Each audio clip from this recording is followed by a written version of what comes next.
Rowlett, welcome back. We are doing candidate interviews for the 2020 general election. This year our election is on November 3rd, which coincides with the presidential and many federal and state elections.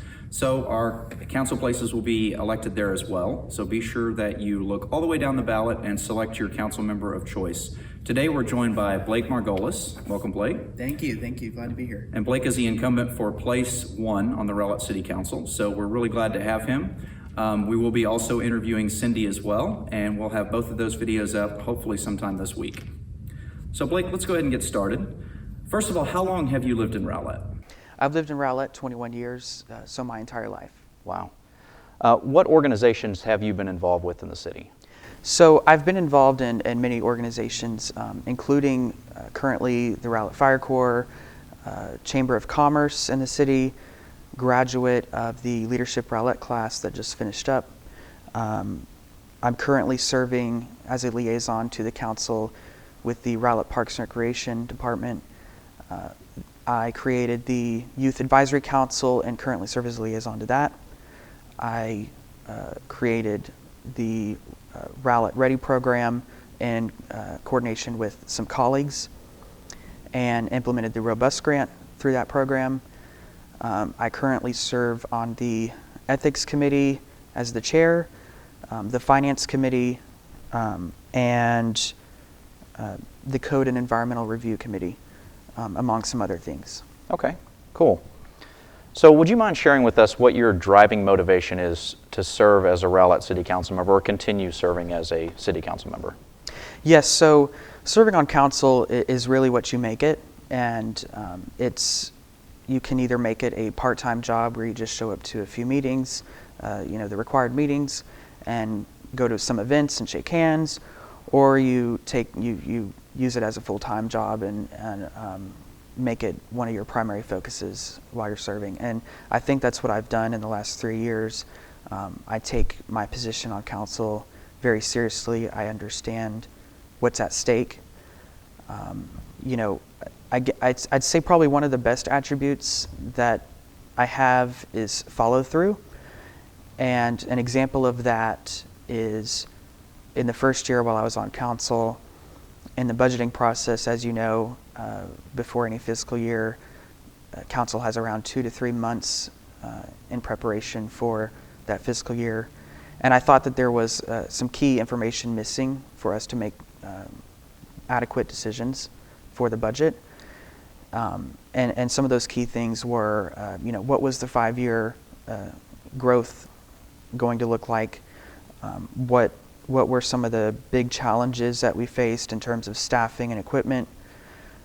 Were there restructuring needed in some areas? And so to alleviate some of that concern that I had of not having some of that information, I worked with the city manager to implement a new process for city council and the budgeting process. And that process includes the individual directors of each department that present their specific goals, 5-year strategic plans, so what their department should look like within 5 years. Some of the equipment needs, we have a lot of equipment needs in the city. And I thought that information was very important to have for us to be able to make the best decision in the budget so that we can continue to provide the quality services that we provide today and that we don't, that we're not having to catch up. And so that's one of my examples of the follow through. When I see something that is an opportunity that we can adopt to make things better, I like to follow through with that and accomplish that. Okay. All right, great. So before we get into any more specific questions, can you share with everyone watching 3 specific initiatives that you have for your term on council and briefly talk about how you want to accomplish each of those? So my number one initiative on council is number 1, public safety. Number 2 would be the water district, and number 3 would be property taxes, and I'll go into each of those. Public safety has been a number 1 priority of mine while on council. Before being elected to council, I had and still have relationships with individual officers, firefighters, And that has given me the ability to have a deeper understanding of the challenges operationally that they are facing in terms of staffing. And in police, we have specific, previously we had specific challenges with our response times increasing at a unprecedented rate. And that was scary to me, and I know that would be scary to the majority of citizens. You expect that when you call 911, you're going to get a response pretty quick. And so that was very key to me and personal to me. And so the first thing that I did was, in the budgeting process, was work with the city manager to address those needs and try and figure out how we could afford to hire officers in a time that we had a limited budget. And so, the first year on council, we hired, I believe, around 3 officers. And then in this last fiscal year, we were able to hire 8 officers. So the very needed positions in police, that alleviated a lot of concerns. And now we're maintaining response times, not having major increases, which is exactly what we needed. And fire department, that's a whole other animal. We face a lot of challenges today in fire department with staffing. We're a very lean fire department, and that presents a lot of challenges when we're responding to calls. For example, if we have a major accident in the city, or there's an accident on 30, that takes away half the fire department. So you have only half the fire department left for the rest of the city. And so it limits our capacity to respond to multiple emergencies at one time, which is just not okay.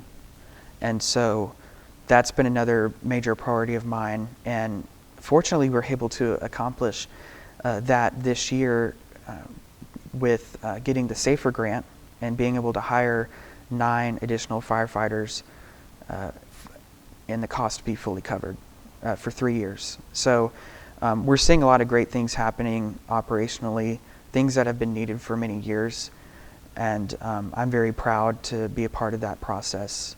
When it comes to the next initiative, which is the water district, water rates aren't high for no reason. The biggest contribution to the high water rates has to be from the water district, and the fact that the city over the last 16 years has paid over $10 million in unused water. You expect that when you buy a product, you're going to be able to use it. Well, not in this case. We're buying water and we're not using it. And that is due to the unfair practice within the contract, which is the take or pay. Rowlett yearly has to purchase 3.2 billion gallons of water. Well, we typically use just below 2 billion gallons. So we're paying for an additional 1.2 billion gallons of water that we don't use. And so this is something that has been a focus of this council, which is figuring out a way to find a resolve to this matter, and that includes getting involved into some legal processes. And it's going to take unwavering focus, and it's going to be a fight, and we're going to have to fight for fair practices so that the taxpayers are not being ripped off by the water district. So that's something that is very, very critical to me. I get emails all the time about people, saying, "Why is my water this much? It's so high, I can't afford it." And that really disheartens me because I can't do anything about it. And that really frustrates me as a council member. And so that's why fighting the water district with everything we have is so critical to me, and I know others on council, that we have to fight to have better and fairer practices so that we're not paying for water that we do not use. The next initiative, which is property tax rates, it's a challenge when we have around, over $300 million in capital needs in the city, but we also have to balance the needs of or balance the fact that we have to provide a fair and reasonable property tax rate. And so balancing that is a struggle. It'll always be a struggle. And so as long as we're maintaining the focus in the budget that we need to continue providing relief to citizens as much as we can, while also accomplishing a lot of the capital needs that we have. Part of that is also putting most of the capital needs through bonds, giving us the ability to not have to pay cash out through the general fund.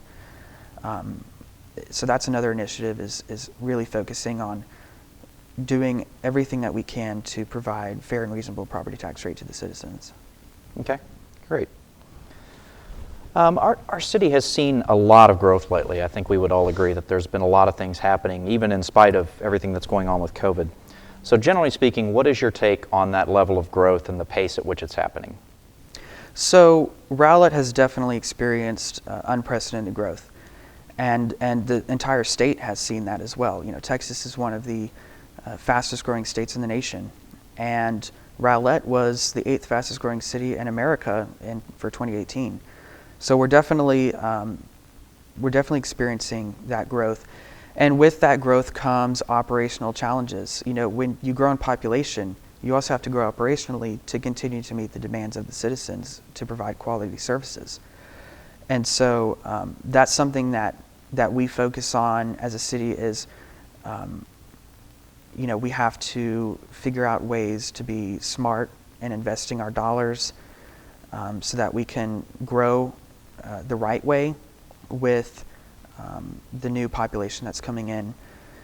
A lot of the growth that we've experienced has come from multifamily, and I know we'll get into that later on into the discussion, but those are my initial thoughts of that growth that we're experiencing at this point. Okay. So, talking more about growth, like you just mentioned, let's talk about apartments. So what, if any, apartments would you be willing to consider if a development was brought before council? So Rowlett has experienced some exponential growth in multifamily inventory in just 5 years. If you look back 5 years ago, we didn't have much inventory of multifamily in this city. If we did, it was those apartments that were built in the 70s. So what we've experienced is some rapid growth within a very short period of time, making it seem like we're being drowned out with apartments. And in some cases, it does feel that way to me too.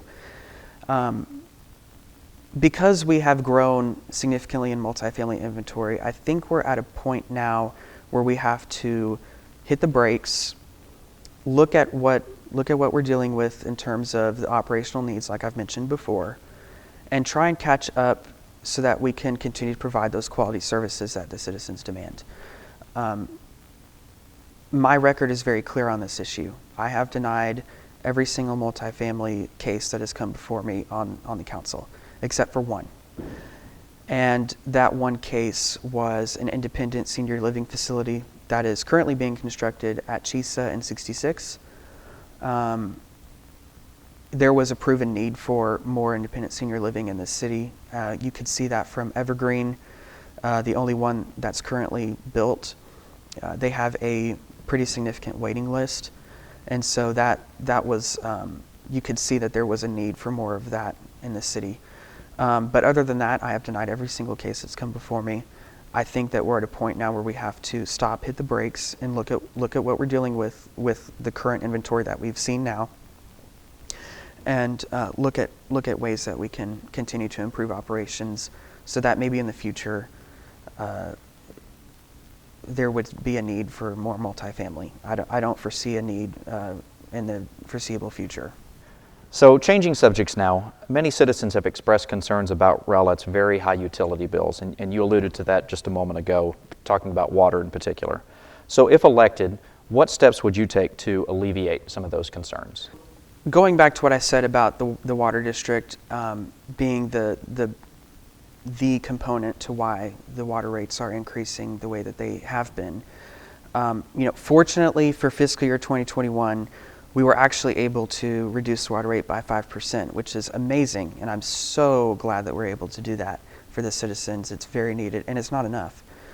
But like I said, we have to continue to fight join the fight and for the water district, advocate for better practices. They're taking money that they don't need, that they don't deserve, because again, they're taking money for unused water. I think the total was, in the hundreds of millions, given all the cities combined and the amount that they've taken from unused water cells. It's ridiculous to be paying for something that you're not getting. So, like I said, we have to continue focusing on that and not giving up the fight. Okay, great. And let's move on to another hot button issue, which is property taxes. And you also alluded to that in your points earlier. So if elected, would you be willing to fight for a specific tax decrease? And if so, what would that look like? Well, I've been doing that while I'm on council. In the last 3 years, we've reduced the property tax rate over 3 cents. And so that's when we're growing, we're getting additional revenue. So it's good to be decreasing the property tax rate so that the current citizens that are here are not paying a significant price that we're taxing them out of the city. Now, the city's property tax is one component of your total tax bill. And the appraisal district is really kind of one of your main components as to why your rate increases the way that it does. And, I would hope that the Texas legislature makes this a primary agenda item for the next legislative agenda, which is to look at ways that you can alleviate the significant increases in the appraisal values, if that means reducing the 10% cap lower. I get emails about people, asking why their appraisal value went up. Well, the city's not responsible for the appraisal of your home. So seeing those consistent complaints, and experiencing that myself, definitely there's a need for the state to have to go in and fix that issue. Again, we have to, as a city council, continue to remember that the citizens still expect property tax relief while we're growing as fast as we are. We have to continue doing that. That should continue to be a main focus while we're going into budgeting sessions, but we also need to balance the needs that we have as well. Okay, great. All right, let's go into infrastructure. So there are many streets and alleys and sidewalks in Rowlett that need attention, for lack of a better word. So what strategy would you employ to get our infrastructure approved? So since 2015, the city has rolled out 3-year bond cycles. That's been the goal, is to have a bond election every 3 years. That allows the city to use one stone to knock out a bunch of needs. And I think that practice has worked greatly. You can see a lot of construction going on around the city. There's still a lot more that's coming forward, including Miller Road and Chisa Road. We still have around over $300 million worth of capital needs. And so continuing on the 3-year bond cycles is very important, so that we are continuing to catch up with the needs that we have. I will always advocate that we continue that practice. And Rowlett also, another thing to mention is Rowlett allocates more general fund dollars and capital needs through the general fund than most cities in North Texas. So that's another key thing to think about as well. Is we're already allocating a lot of dollars through the general fund to capital needs as well, and continuing that practice is going to be the way that we catch up to the needs that we have in the city. Okay. So you also mentioned crime prevention as being one of your points. So talk to me a bit about what you view as the primary role of the Rowlett Police Department. Do you have any intentions of reallocating or defunding some or part of the police department? Absolutely not. I will not advocate for defunding the police in any way, shape, or form. I think that they need more funding in certain areas. We're still facing challenges in response time. we're still facing challenges with 911 dispatch not having enough manpower. And so if anything, we need to allocate more resources. When we are growing as fast as we are, like I said before, you grow in population, you also need to grow operationally to keep up with the demands of the city and to continue to provide quality services. And so that's what I've advocated for. That's what I'll continue to advocate for. Okay, great. And obviously we ask that question simply because of the things that are going on in municipalities around the country and the decisions that are being made associated with that. I think it's important that our elected officials are looking at that and answering that question honestly with themselves and with their community and their constituents. Absolutely, I understand. Okay. So what do you think that we as a community can do to reduce the amount of petty crimes that happen in Rowlett? So when I think of petty crimes, I think of the vehicle break-ins, criminal mischief. And, a lot of those cases, at least with the vehicle break-ins, are not really break-ins. They're just unlocked doors. And that's the majority of those cases. And so what I mean by that is it's going to take us as individuals to keep a watchful eye, call police if we see suspicious activity. Police can't be everywhere at once. We don't have drones hovering over your home, watching around. I wouldn't be for that anyway. But it's really up to us as individuals to, again, watch for suspicious activity and report it when we see it. Also, having more officers on the street to patrol the neighborhoods and make sure that there's no suspicious activity, and if there is, they'll look into it. That's also important as well. All right, so now we're going to ask a couple questions that are specific to you as a candidate. And we have two different questions that we're going to ask. We also have two different questions that we're going to ask Cindy. And then we'll close with a couple last comments as well. So in your past few years on council, our city has experienced what I would consider to be significant turnover in key staff members. So what issues, in your opinion, have factored into that turnover, and how can we reduce the likelihood of that happening so we're not constantly having to rehire and retrain these key positions? I definitely understand the concern. Unfortunately, I do not have the ability to discuss personnel matters. That's outside of my purview. I would be happy to answer, but I just don't have the ability to, so I apologize for that. I totally understand, and I hope that in the future our council can address those concerns, because I think there is a need there that we recognize that there is a huge cost in rehiring and retraining Absolutely. these staff members to be a part of our staff. Absolutely agree with you. Totally agree with you. Okay. So the next question I have for you is that your campaign page makes mention of overlay zones in the North Shore. Can you tell us a little bit about what that means as lay people? Yeah, so I'm actually really excited that you asked this question. So overlay zones has been an initiative that I've been working with the community development director on, Manal Maladad. Her and I have been working with this, looking at this program to see how we can implement it in opportunity areas, including the North Shore. For those that don't know, the North Shore is about 1,000 acres of open commercial land north of the city, kind of toward Bush and Merritt. The reason why I wanted to look at different ways to be strategic in how we attract development that is envisioned in the comp plan is to nail down our zoning around the city. Our comp plan is just a vision. Zoning is law. Zoning is where it's at. A developer can build what they want if it meets the zoning of that property. They do not have to come before the city unless they're getting a special use permit or a major warrant or something like that. And in the North Shore, a lot of the zoning does not meet the comp plan. We're seeing that now with multifamily being developed in the North Shore. That did not come before council. And why? Because it met the zoning. And that development being built is what caused me to go to our community development director and say, what can we do? What measure can we put in place in our opportunity areas to protect it from unwanted development? And so she did a lot of research and came back to me with this overlay zone idea. Brilliant idea. We should have been doing it a long time ago.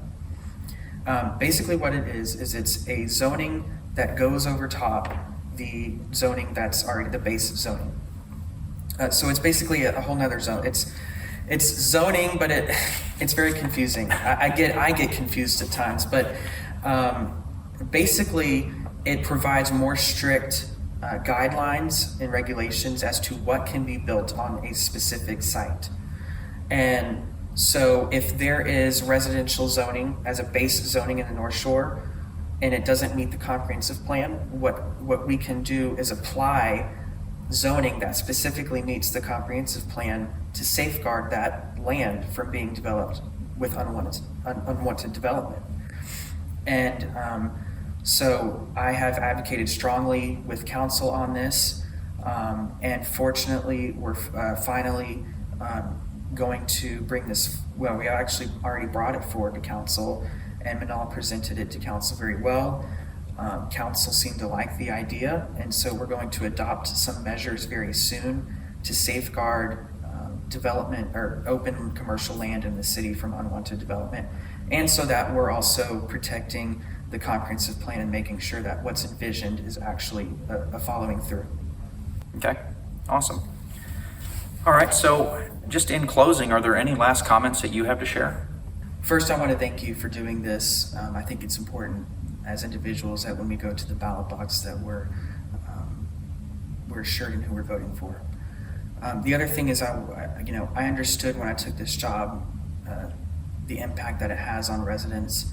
I understand that in my decision making, each decision that I make affects someone or a group of people, and so I take that very seriously. I make sure that I do my research and I'm educated on each individual item that comes before me because I know it affects other people. And because of that, I have a huge respect for the position, and I understand what's at stake.